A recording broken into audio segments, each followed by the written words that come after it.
L'exposition est consacrée à l'œuvre de Léon Spiliart, artiste belge du début du XXe siècle. Et nous nous sommes focalisés à Orsay sur la note sombre et grave de son travail.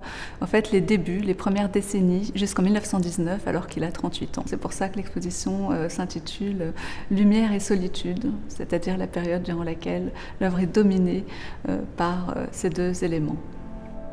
Son œuvre est très liée à la ville d'Ostende, dont il est originaire et où il a passé la majeure partie de sa vie, donc Ostende, ville portuaire au bord de la mer du Nord. Léon Spiliart a fait beaucoup de nocturnes parce qu'il était insomniaque et aussi parce que la nuit ouvre des possibilités infinies et son œuvre est imprégnée par cette atmosphère.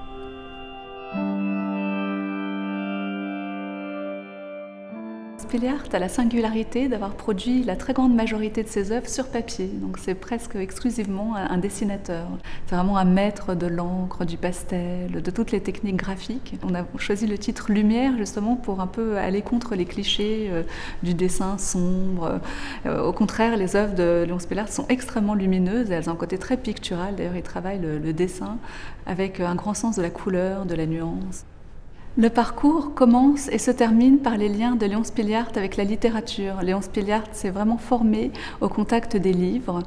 D'ailleurs, son premier emploi a été avec le libraire et éditeur de Bruxelles, Edmond Demand, pour qui il a travaillé, pour qui il a réalisé des illustrations de livres rares. C'est un artiste très riche, qui ne peut pas du tout être enfermé dans un seul style.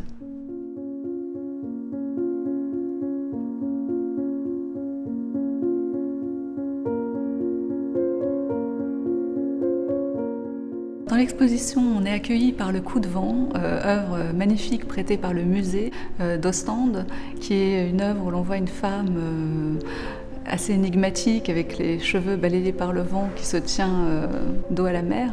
Et c'est une œuvre très proche d'Edvard Munch, en fait. On dirait le cri un peu, avec elle a la bouche ouverte, une atmosphère vraiment assez angoissante dans cette œuvre. Et ce qui est étonnant, c'est qu'elle tourne le dos à la mer et ne la regarde pas. La première section est consacrée au lien de Léon Spiliart avec la littérature, l'œuvre de Maurice Maeterlinck et d'Émile Verhaeren, donc avec une série d'œuvres liées à la princesse Malène notamment, à qui Léon Spiliart a consacré plusieurs dessins, avec une vitrine présentant le théâtre illustré par Léon Spiliart ainsi que les recueils de poésie. Ce sont vraiment ses premières œuvres, plutôt de petit format, à l'encre noire, où il y a une profondeur et une mélancolie très grande qui se dégage de ces œuvres. La deuxième section s'intitule Intérieur, en référence en fait à une pièce de théâtre de Maurice Maeterlinck, et montre des scènes d'intérieur de Léon Spiliart vues sous l'angle de la dramaturgie de l'époque. On a des personnages isolés dans des décors très simplifiés et très expressifs, notamment Misère et Toute seule, qui ont été réunis. Donc une pièce vide et la même pièce vide, mais avec une petite fille à l'intérieur. Et deux œuvres qui proviennent d'une collection magnifique des États-Unis aussi sont dans cette section et qui présentent deux femmes. Alors l'une dans un intérieur et elle regarde le mur noir et non pas les deux fenêtres qui sont autour du mur. Et elle est iridescente, elle semble complètement phosphorescente. Le contour de cette silhouette est absolument fascinant. On a l'impression d'une apparition en fait qui surgit dans cet intérieur.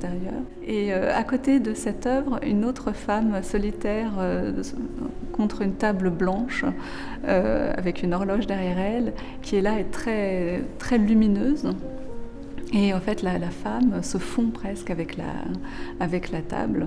Léon Spiliart est très intéressé par les reflets, et parfois c'est le sujet d'ailleurs de ses œuvres. Il n'y a pas beaucoup de différence entre une table, une coupe ou une marine, parfois dans sa manière de les traiter.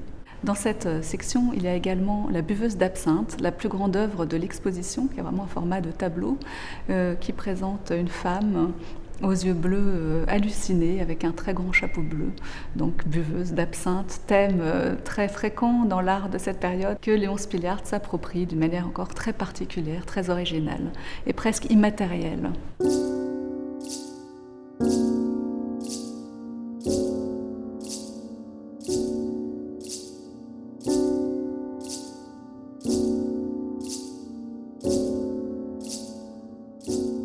La troisième section de l'exposition montre une sélection d'autoportraits de Léon Spiliart. Alors parmi ces autoportraits, on peut s'arrêter sur l'autoportrait du musée d'Ostende, qui est vraiment une œuvre extraordinaire où l'artiste se montre en contre-plongée contre un miroir. Et ce miroir, en fait, semble un gouffre béant prêt à happer l'artiste. L'artiste a un visage complètement défiguré, on dirait défiguré par l'effroi. On se demande ce qu'il a vu, est-ce que c'est sa propre mort? Il a un seul œil qui est un losange complètement exorbité, révulsé. Il y a d'autres autoportraits très intéressants dans cette section où l'artiste se représente parfois de très près, parfois dans un cadrage plus large. Quand il est dans un cadrage plus large, il joue vraiment de l'espace pour donner une impression d'emprisonnement, d'angoisse. Il accentue les lignes rectilignes, les orthogonales de l'espace comme une sorte de prison ou de serre chaude qui enferme l'artiste dans sa solitude. L'un des autoportraits aussi que l'on peut mentionner particulièrement est celui conservé dans les collections du musée d'Orsay. C'est un autoportrait assez extraordinaire parce qu'il en recèle plusieurs.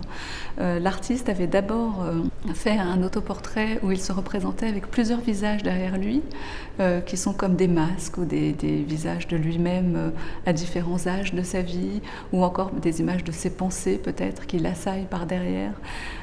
Mais il a voulu couper court à toute interprétation et rester plus neutre en resserrant l'autoportrait. Et donc il y a 2 signatures et 2 dates en fait sur cette œuvre. Dans cette salle des autoportraits, on voit cette physionomie âpre et tourmentée qui était celle de l'artiste. Ses contemporains qualifiaient sa physionomie d'étrange, avec sa grande chevelure d'ailleurs qu'il met en valeur et que certains comparaient à la physionomie de David Lynch par exemple. Léon Spilart accentue vraiment ses traits. On voit son caractère fiévreux, inquiet, tourmenté dont il parle à cette époque. 2 natures silencieuses terminent ce parcours et font la transition avec les paysages. Une œuvre qui représente des flacons qui contiennent en quelque sorte l'essence de son œuvre. Alors, Léon Spilart était fils de parfumeur, donc il a été baigné dans cette atmosphère aussi de flacons, d'alambics qui évoquent l'alchimie aussi. Et à côté des flacons est présentée la coupe bleue, une œuvre extraordinaire. L'on se perd dans les reflets de cette coupe toute simple en fait, et on s'y perd autant que dans l'immensité de la mer qui ouvre la section suivante. On arrive dans la grande salle de l'exposition qui s'appelle Espace d'Ostende, Vertige de l'infini et qui est dévolue au fait, à cette ville qu'il regarde d'une manière très très particulière puisqu'il se tourne exclusivement vers la mer, vers le phare et pas du tout vers la ville en fait. Avec un mur d'œuvres très sombres et ce sont des œuvres vraiment à la limite de l'abstraction où l'artiste s'intéresse au reflux de l'eau, à l'immensité, à l'horizon. Un mur est consacré aux nocturnes. La nuit démultiplie les sensations de l'artiste et les brouille. On se perd un peu, on ne sait plus où est la lune, où sont les réverbères, tout se mélange. Il y a une impression un peu de vertige en fait, très profond qui est créé par ces œuvres, très subjective, où l'artiste transcrit vraiment sa sensation en fait, face au monde dans ces déambulations nocturnes.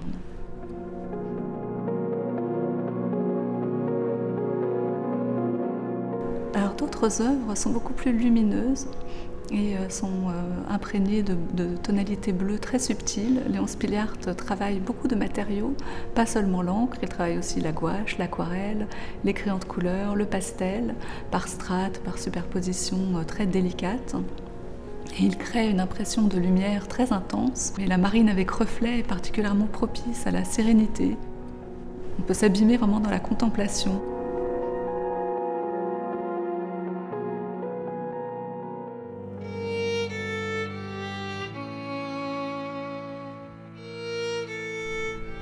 Une petite section est dévolue aux figures d'Ostende. Léon Spilart a peint les femmes de pêcheurs. Ce sont des silhouettes sombres, mystérieuses, toutes en courbe, elles sont complètement contorsionnées. Alors est-ce que ce sont les figures de l'attente ? C'est un artiste qui s'est intéressé aussi à la caricature. Dans cette section sont présentés des dominos, donc ces figures de carnaval masquées avec leurs grands dominos, leurs grands capuchons sombres, et à côté une fillette ou une jeune fille en blanc qui a un rire sardonique un petit peu et qui est en fait une reprise d'une œuvre de Toulouse-Lautrec. La dernière section de l'exposition s'intitule Serre chaude et retour à la littérature. Dans les années 17-19, Léon Spiliart réalise une série d'œuvres inspirées par le recueil de poésie Serre chaude de Maurice Maeterlinck. Il réalise des dessins pour des lithographies qui sont présentées dans l'exposition, donc une série de 10 lithographies éditées dans un très petit nombre d'exemplaires et toutes uniques parce que toutes rehaussées différemment d'encre et de crayon. L'exposition est un peu cyclique, en fait, on commençait par la littérature, on termine par elle.